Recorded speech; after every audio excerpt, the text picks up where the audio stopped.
यीशु मसीह के नाम में सबको आज सवेरे हमको यीशु के नाम में एक साथ और संगति करने का अवसर मिला।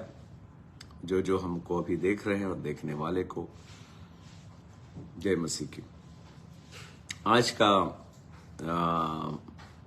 कल रात थोड़ा देर से सो गए थे इसीलिए थोड़ा जागने में देर हुआ और हमारे जो सह पासवान हैं, जो हमारे भाई जैसे और हमारे वचन भी पढ़ाते थे,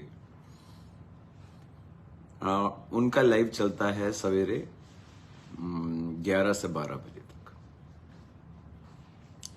तो हम सोचे कि दोनों में क्लैश ना हो जाए, क्योंकि हम जब लाइव आएंगे तो हमको भी देखने के लिए इस तरफ आ जाए कोई, उसीलिए हम वेट कर रहे थे। पर यहाँ पर तो अभी 10:30 बजा है, 10:40 हुआ है।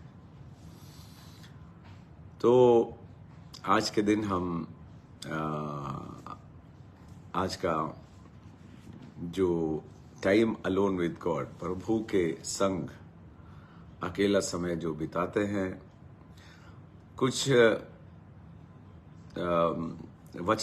वचने हैं जो पढ़ने में कभी कभी हमको कंफ्यूजन आ जाता है, हमको गलतफहमी आ जाता है। और ये लेख तिमोथियोस से लिखा गया है, 1 तिमोथी। लिखने वाले हैं पौलुस, पर लिखाने वाले हैं पवित्र आत्मा। पौलुस को अभी तो वो बूढ़े हैं और बहुत सारे जीवन के एक्सपीरियंस उनको मिल चुका है, और कई जगह जो सभा हैं वो सभाएं में ठीक से चलाने के लिए कैसे कैसे चलाना है, उन सब का निर्देश अपना आत्मीय पुत्र को दे रहा है। तो जो सेवकाई में है वो ये पढ़े तो बहुत अच्छा होगा, क्योंकि एक क्या बोलते हैं, एक सेवकाई, एक अपोस्टल, एक प्रेरित जो अपने जीवन पूरा परमेश्वर के लिए जिया है और पवित्र आत्मा के द्वारा कैसे हमारा अपना जीवन और परमेश्वर के लिए काम कैसे करा जाए वो पढ़ा रहे हैं। इसलिए इसके पहले अध्याय में ही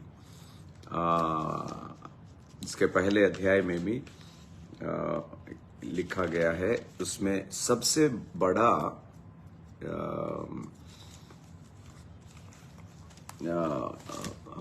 है कि विवेक को संभाल के रखना। विवेक को वो विवेक अगर कठिन हो जाए,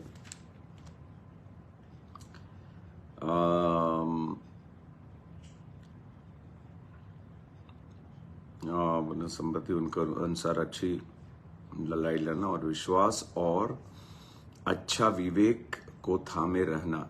1:19 और विश्वास और अच्छा विवेक को थामे रहना, जिसे दूर करने से कारण कितनों का विश्वास रूपी जहाज डूब गया। तो विश्वास और विवेक, विवेक मीन कॉन्शियंस, ये विवेक है जो हमें यही विवेक है जो हमें अच्छा या बुरा का मन देता है कि हम अच्छा किए हैं या बुरा किए हैं। यही विवेक है। जैसे एक कचहरी है, वो कचहरी के सामने एक आदमी आके खड़ा होता है, तो ये गुनहगार है या सच्चा है, जैसे बोला जाता है, वही सभी मनुष्य के अंदर में एक विवेक दिया गया है। और वो विवेक है जहां पर परमेश्वर का लहू ने हमें धोया और उसके कारण गुनहगार हम कभी सोच भी नहीं आता है। पर क्या होता है कि जिस कलीसिया में हम जा रहे हैं और अपने जो हमारे दोस्ती जिससे हम रखते हैं, अगर वो पवित्र आत्मा के चलाए हुए नहीं है, तो ये विवेक फिर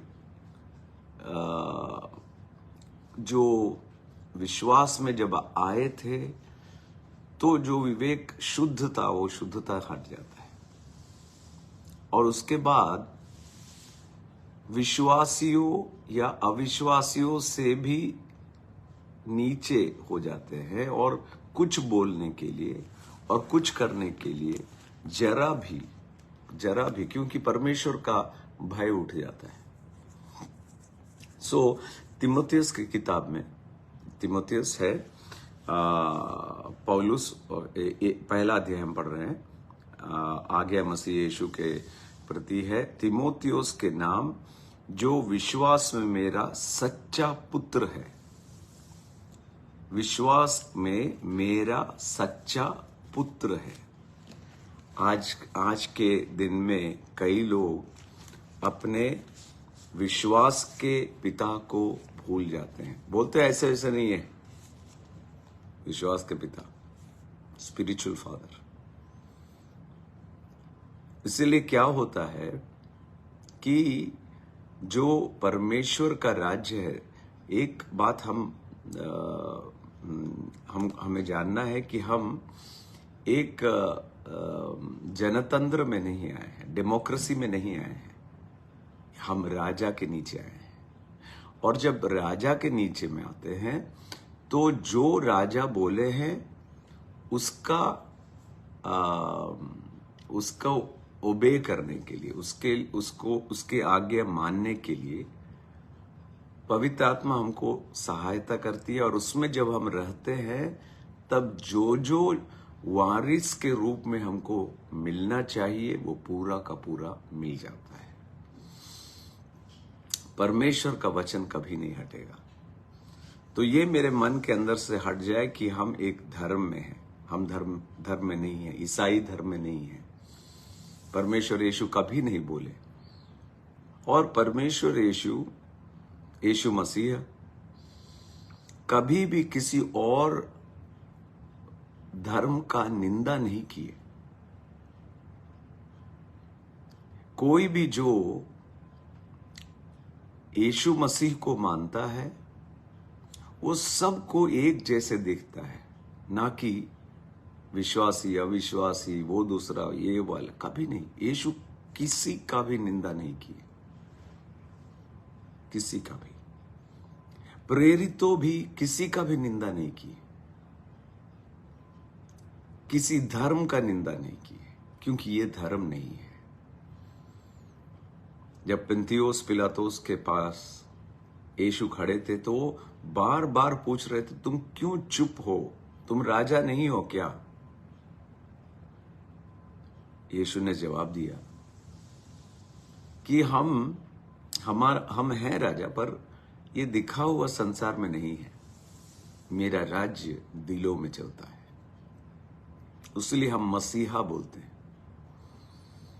यीशु को 4 जो गॉस्पेल है, मत्ती, मरकुस, लूका और यूहन्ना, इस 4 में हमको पता लग जाएगा। पर मसीह ही प्रकटन है, प्रकाशित होना है, और वो पिता अगर हृदय खोले तभी हमें पता लगेगा। इसलिए यहां पर यीशु बोले, तुम जैसे अपने आप से प्रेम रखते हो ऐसे पड़ोस वाले से भी प्रेम रखो। वहां धर्म नहीं बोला गया है। और प्रेरित भी जब लिख रहे हैं तो वो भी वहां लिखते हैं, जैसे यीशु किए वैसे ही करो। उन्होंने यीशु को देखा।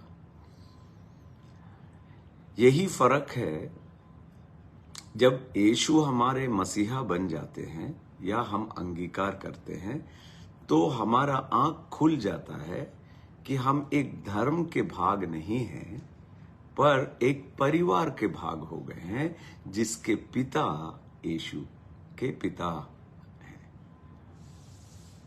तो देहधारी वो पिता यीशु के रूप में आए और वो परमेश्वर क्या है वो प्रकट किए, और वो प्रकट किए कि परमेश्वर प्रेम है।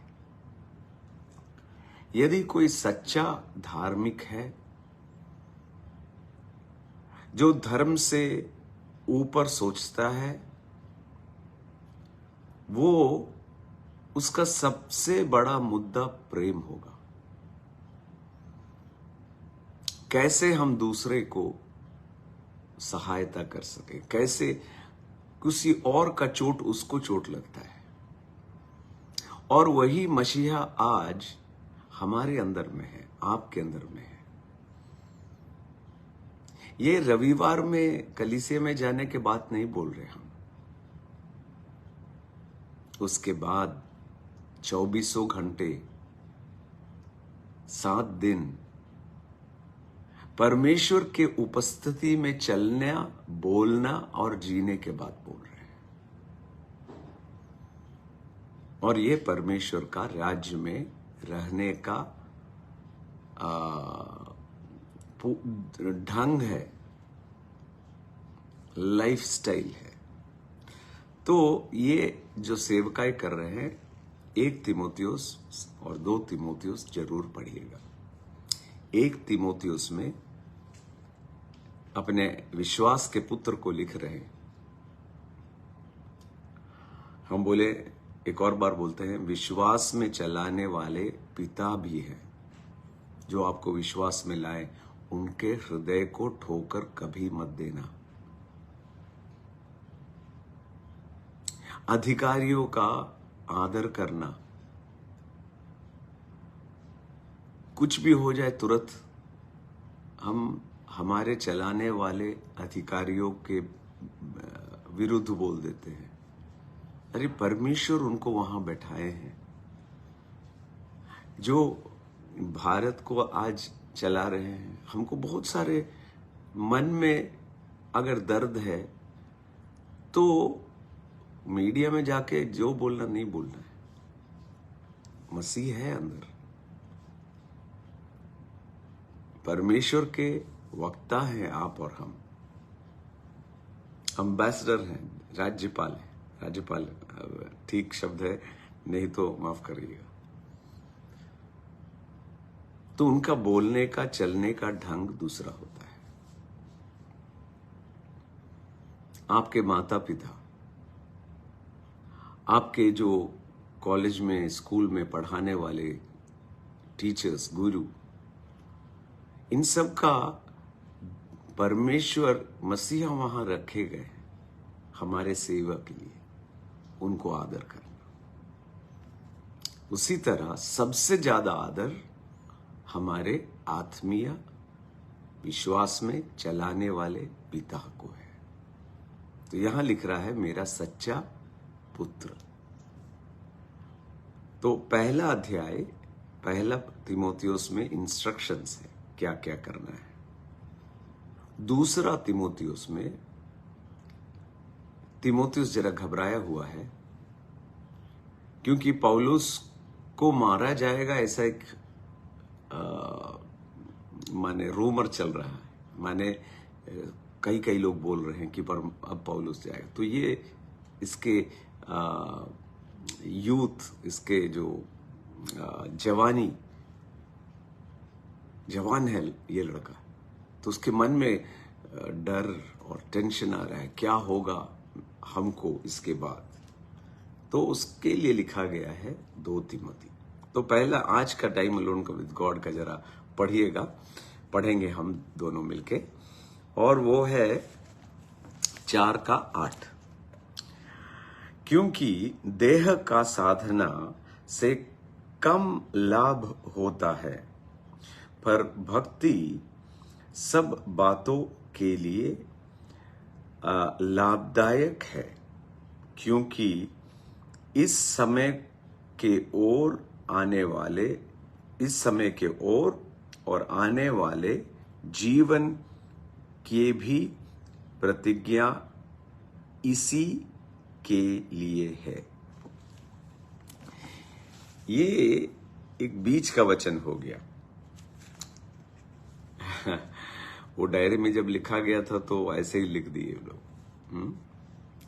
हमारे स्टाफ हैं जो लिखे हैं। क्योंकि कभी भी एक जब एक हम लिखते हैं तो क्योंकि से शुरू करते हैं, तो उसके पहले कुछ लिखा हुआ था, उसीलिए क्योंकि से शुरू किया गया है। तो यहां पर क्योंकि देह का साधना के कम लाभ होता है, माने आप व्यायाम एक्सरसाइज मत कीजिए, उसका कोई लाभ नहीं है उसका अर्थ। शरीर को एक्सरसाइज चाहिए।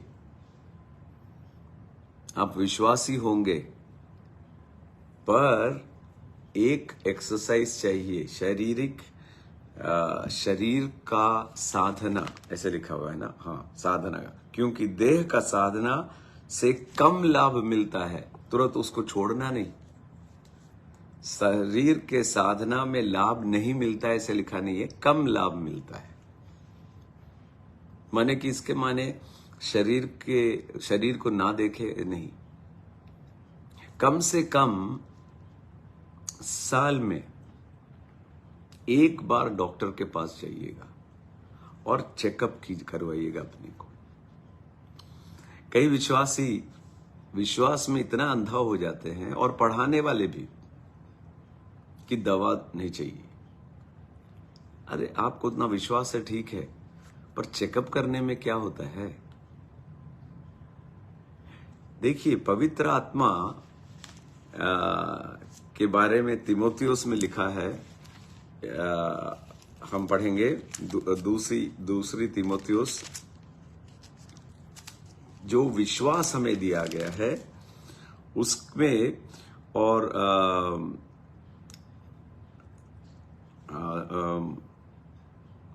सेकेंड तीमुथियुस चैप्टर 2 और उसके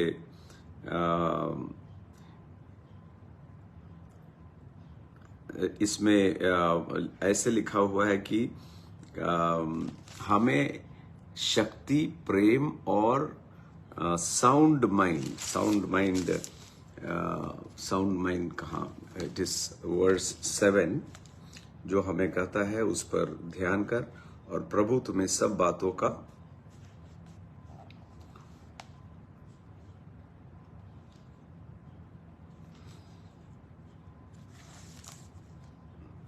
इस कारण, क्योंकि परमेश्वर ने हमें भय की नहीं पर सामर्थ और प्रेम और संयम की आत्मा, संयम, मन में संयमता, साउंड माइंड।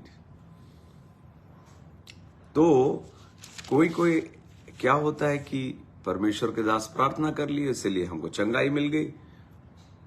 चंगाई, परमेश्वर यीशु के नाम में चंगाई जरूर है। दुष्टात्मा कल निकल जाते हैं, दुष्टात्मा नहीं निकल पाए कभी। अच्छे माने हम सेवकाई करते हैं, और कल भी कई लोग चंगा हुए, और चंगाई के पीछे में वो कभी मेडिकल हो सकता है, नहीं तो दुष्टात्मा हो सकता है। ये दोनों यीशु के नाम में हट जाते हैं जरूर। पर हम जब प्रार्थना करने के बाद वो बोलते हैं चंगा हो गए, तो हम उनसे बोलते हैं कि देखिए, आप जरा अपने डॉक्टर से भी सलाह लीजिएगा। ये नहीं है कि हमको विश्वास नहीं है, हमको विश्वास है, पर हम चाहते हैं कि डॉक्टर बोले कि आपको चंगा हो गए, अब दवा मत खाइए। तो आपके अंदर में दो काम होगा, एक, फिर वो दर्द आएगा तो शक नहीं होगा, और दो, अगर दवा और खाना है तो आपको विश्वास घटने जा रहा है। दुर्भिमान हो, हम दवा खाते कैसे उन लोग को बताएंगे। एक बार हमारा समारोह चल रहा था, व्हील चेयर से चंगाई उठ रहे थे, लोग ऐसे उठ के चल रहे थे, बहुत सारा चंगाई हो रहा है और हमको सर दर्द हो रहा है। हमको बहुत ही सर दर्द हो रहा है, शायद पानी नहीं पिए होंगे और मीटिंग 6 घंटा तक चल रहा है तो थकान आएगा ही।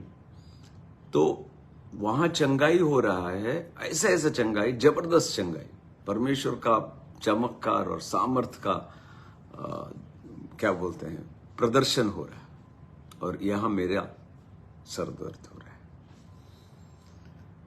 तो अगर सर दर्द है और सेवकाई हम कर रहे हैं, हमसे तो हमें थोड़ा सा दिक्कत हो रहा था।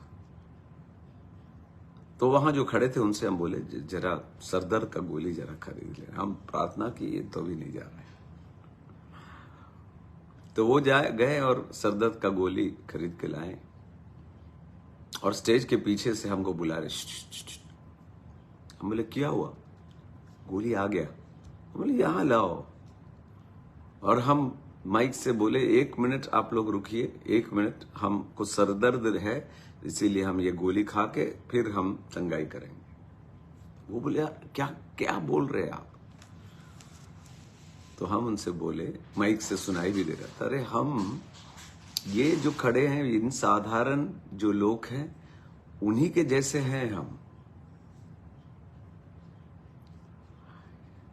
हमारे और उनमें यही फर्क है कि हम यीशु का नाम उपयोग कर रहे हैं और वो नहीं उपयोग कर रहे हैं। तो हम जितना दीनता, ये एक हम सबको बता रहे थे कि देखो भाई हमको भी सर दर्द होता है। ऐसा नहीं है कि हम बड़े परमेश्वर के बड़े दास हम झूठा धार्मिकता या दिखावा वाला ढोंग जिसको बोलते हैं, हमको अच्छा नहीं लगता है। तो यहां पर तीतुस को बोल रहा है कि शरीर का साधना ना करना नहीं, उसमें थोड़ा है तो साधना चाहिए। और जिसको ब्लड शुगर है, आपको डायबिटीज है, तो 3 महीने के एक बार आपका ब्लड शुगर और क्रिएटिन, ब्लड का क्रिएटिन, ताकि किडनी में कुछ प्रॉब्लम है कि नहीं देख सकते हैं। ये दोनों, ये सब प्रायोगिक जीवन के लिए अच्छा है। किडनी का जो प्रॉब्लम होता है वो पहले अगर आपको समझ आए तो उसको आप देख सकते हैं, टेक केयर कर सकते हैं, देखभाल कर सकते हैं। तो यहां बोला गया है कि शारीरिक साधना से कम लाभ होता है, माने कि शारीरिक साधना नहीं करना नहीं, आप थोड़ा देर पैदल चलिए या कुछ व्यायाम कीजिए या योगा कीजिए, बहुत अच्छा है, ताकि आपका शरीर, स्पेशली जो बैठे बैठे काम करते हैं उनके लिए बहुत आवश्यकता है। साधना कम लाभ करता है पर भक्ति सब बातों के लिए लाभदायक है, क्योंकि पर देखिए कंपैरिजन हो रहा है, तुलना हो रहा है कि शरीर से भी बहुत ही महत्वपूर्ण है हमारा आंतरिक मनुष्य, आत्मिक मनुष्य, जिसको विश्वास के वचन से पोषण किया जाता है। जिस तरह हम सवेरे नाश्ता कर लिए तो दोपहर का भोजन में अगर बैठते हैं तो कोई पूछते नहीं, अरे सवेरे खाए अभी क्यों नहीं खा रहे, अभी क्यों खा रहे हो, कोई नहीं पूछता है। पर हमारा आत्मिक जीवन हम केवल रविवार में समा देते हैं। रविवार में सवेरे हम कलीसिया में गए, बस खत्म, मेरा ड्यूटी खत्म। नहीं, जब आंतरिक मनुष्य विश्वास के वचनों से, वही उसके ऊपर में लिखा है, यदि तू भाइयों को इन बातों की सुधि दिलाता रहेगा तो मसीह यीशु का अच्छा सेवक ठहराएगा और विश्वास और उस अच्छे उपदेशों की बात से जो तू मानता आया है तेरा पालन पोषण होता रहेगा। तो इंग्लिश में नरिश्ड लिखा है। हम बोलते हैं ना ऐसे ऐसे खाना मत खाना, खाना जो शरीर को तंदुरुस्त रखे। तो आंतरिक मनुष्य को विश्वास का वचन तंदुरुस्त रखता है और उसमें लिखा है कि यह इस समय के और केवल नहीं, क्योंकि इस समय माने कि हमारे अभी का जीवन के लिए ये जो आत्मिक अंदर आंतरिक मनुष्य का बल इस जीवन के लिए केवल नहीं है, क्योंकि इस समय के और इस समय के और आने वाले जीवन में भी प्रतिज्ञा इसी के लिए लिया गया है। और उसके थोड़ा ऊपर पर अशुद्ध और बूढ़ियों के कहानियों से अलग रह और भक्ति की साधना कर। विश्वास की आंतरिक मनुष्य माने ये कथा बोलने और कथा सुनने मत जाओ। उस विश्वास आपके अंदर में विश्वास जो है उस विश्वास का पोषण के लिए पालन पोषण आंतरिक मनुष्य को पवित्र आत्मा के द्वारा बल मिलना है। अगर आपका आंतरिक मनुष्य में बल है तो शरीर में मन में सब जगह पर तंदुरुस्त रहेंगे, शांति रहेगी, खुशी होगा और कोई भी कुछ बोले तो आप हिलिएगा नहीं। ये परमेश्वर का शांति आपके अंदर में आ जाएगा।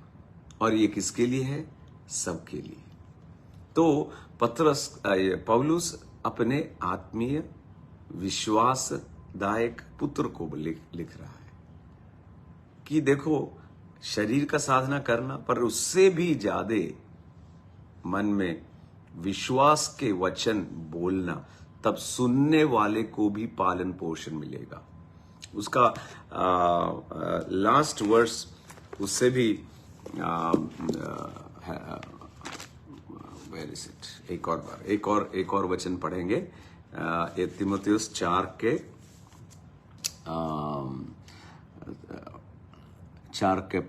लास्ट वर्स 16वां पद, 1 तीमुथी 4 का 16वां पद। आपको आशीष है ये हिंदी मैसेज? आशीष नहीं है तो हम रोक लेंगे। अपने ओर और अपने उपदेश की चौकसी रख। अपनी और अपने उपदेश की जो बोलते हो उसकी चौकसी रख।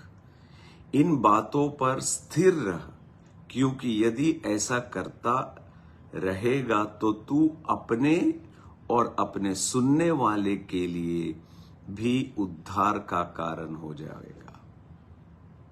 सुनने वाले के लिए केवल नहीं, तू अपने और अपने सुनने वाले। हम जब आपको सुना रहे हैं तो ठीक ठीक समझाना है, तो क्या होगा? आपका विश्वास भी बढ़ेगा, आपका उद्धार स्थिर रहेगा और हम अपने को भी उद्धार में रखेंगे। तो आज का वचन में थोड़ा प्रैक्टिकल लाइफ भी आ गया। परमेश्वर बहुत ही प्रैक्टिकल है। हमारा प्रैक्टिकल माने कि एक एक दिन कैसे जीना है, कैसे समस्या का हल करना है, ये पूरा यहाँ पढ़ाया गया है। ये धार्मिक ग्रंथ नहीं है, ये हमारे और आपको यहाँ का जीवन और अनंत जीवन का बारे में स्पष्ट रूप से लिखा गया है। और फिर हम बोलेंगे कि हम एक ईसाई धर्म के भाग नहीं हैं, हम परमेश्वर के जैसे स्वर्ग में हैं वैसे ही भूमि पर उनका परिवार के अंग हैं। इसके माने कि एक राज्य में, जिस राज्य में हम हैं उस राज्य का हम आशीष देंगे। जैसे हमारी मातृभूमि है ये इंडिया, भारत हमारी मातृभाषा, मातृभूमि है, उसका आदर करेंगे, उसको एक रखेंगे। इसका मतलब हम परमेश्वर के घर वाले हैं, परिवार, माने कि हमारा परिवार दूसरा है, बाकी सब नहीं। इसीलिए यीशु बोले अपने जैसे पड़ोस वाले से भी अपना प्रेम रखना, क्योंकि वो भी परमेश्वर से वही बनाए गए हैं। उनको पता नहीं लगा, उनका आंख नहीं खुला, माने उनको हम दूसरी दर्जी में नहीं रख सकते, सबको एक आंख से देखना है। तो हम प्रार्थना करेंगे। हे पिता परमेश्वर, हम आपका धन्यवाद देते हैं कि आज इस समय में विभिन्न राज्यों से, विभिन्न समय में जो जो देख रहे हैं उनके जीवन में आशीष हो। जिनको चंगाई चाहिए, यीशु के नाम में चंगा हो जाए। यीशु के नाम में सभी क्षेत्रों में आपका भरपूरी हमारे अंदर में है, वो भरपूरी दिखने लगे, कि सब जाने कि यीशु मसीह के द्वारा ये पिता हमारा अच्छा परमेश्वर है, और जो जो चीजों का वारिस हम बन गए हैं वो हमारे जीवन में प्रकट हो। आर्थिक समस्या से जो गुजर रहे हैं उनको भी आशीष दीजिए, क्योंकि आपका वचन में लिखा है कि आप आर्थिक कार्य में भी आपका पूरा चिंता जाता है। सुनने वाले और जो सुनने वाले हैं, अभी जो सुन रहे हैं, उनको आशीष दीजिएगा। कल फिर सवेरे एक बार और संगति करने के लिए हम आपसे दया और करुणा मांगते हैं, यीशु के नाम में, आमीन।